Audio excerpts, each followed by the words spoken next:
বলো তুমি। Happy birthday to you, happy birthday to you, happy birthday, happy birthday, happy birthday dear মামি।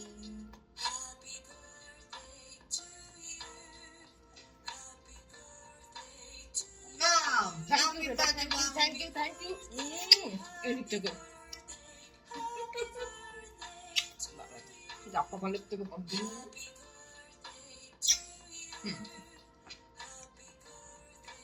ভালো tasty. এই প্রথমবার বাড়ির থেকে দূরে বাইরে সেলিব্রেশন হলো ছেলেকে নিয়ে, কেউ নেই, একটা মন খারাপ লাগছে, কিন্তু কি করব, কিছু করার নেই। সবাই ভালো থাকবে, একটু মিষ্টি মুখ, সবার জন্য এই কেক রইল, কেমন? বাই।